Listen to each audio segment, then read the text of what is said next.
Hey, one other thought I was thinking as I get this a little better here. The debate was an extreme success. We have Trump is on the back defense. His Republican allies are trying to cover for him. Congress is going psycho with all kind of hearings to get after Harris and Walz.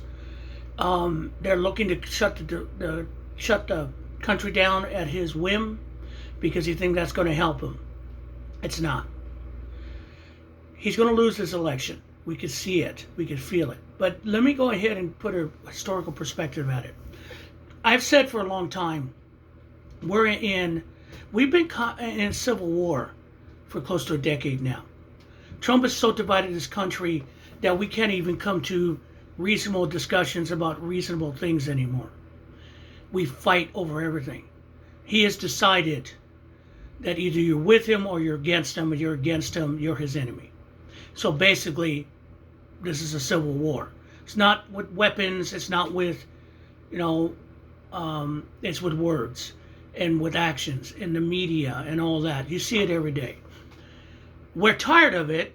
That's why Kamala Harris has risen so well, because we see her as a hope to end this.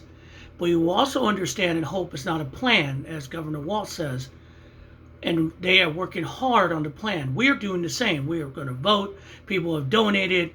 People have put their time in. I'm doing my thing. The Rational Boomers thing is doing his thing. Everyone's doing their thing on this app or on YouTube. Be it from Midas Touch, Brian Tyler Cohen, Jesse Dollamore, all these names. We're pushing them. We're coming, but now we've got them pretty much on the run. They think they've got us. They don't. Trump's on the run. I mean, he's so...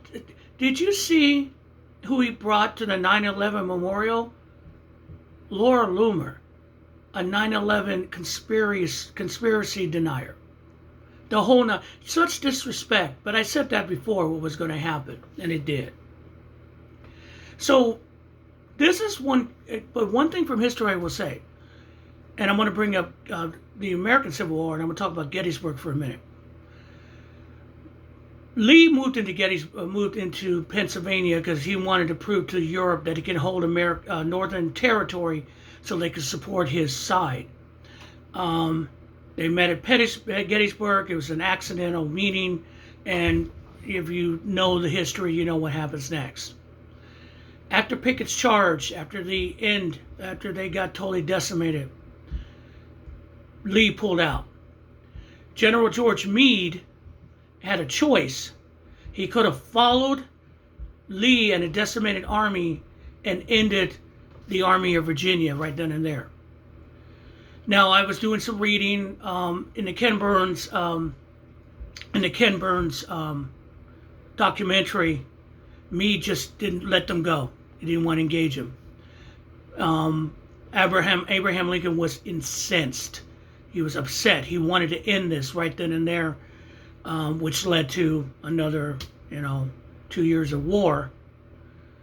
And George Meade lost his position. People are also looking back in some historical writing is that Meade did not want to... See, the problem with Lee, he had an extreme reputation. And Meade did not want to go after Lee because he was afraid Lee would able to beat him and turn his defeat into a victory. So he wanted to take he wanted to take the win and not press it.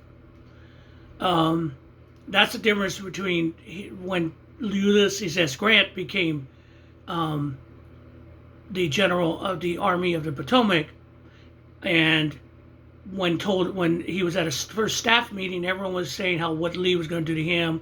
What Lee did not.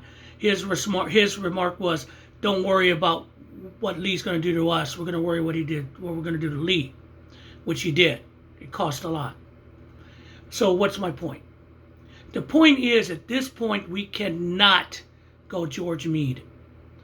We need to press this to the end. We need to follow them to the end. We need to make sure they know that everything he says is toxic, that the Republicans in Congress must be defeated, that we have to have a blue Congress. We have to remove Trump and Trumpism from the American political body.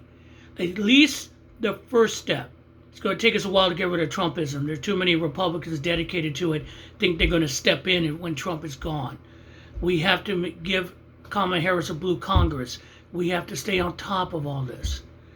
Because I'm going to read the last words of the Gettysburg Address, because this is what we're going to do on November 5th. This is all what we're fighting for. So forgive me if I look away because I have to read this from the text. I'm going to start from, the world will little note nor long remember what we say here, but it can never forget what they did here. It is for us the living, rather to be dedicated here to the unfinished work of those who fought here and have thus far so nobly advanced. It is rather for us to be here dedicated to this great task remaining before us, that from these honored dead we can take increased devotion to the cause for which they gave the last full measure, a devotion that we here highly resolve that the dead should not have died in vain, that this nation, under God, shall have a new birth of freedom, and the government of the people, by the people, for the people, shall not perish from this earth. Keep that in mind.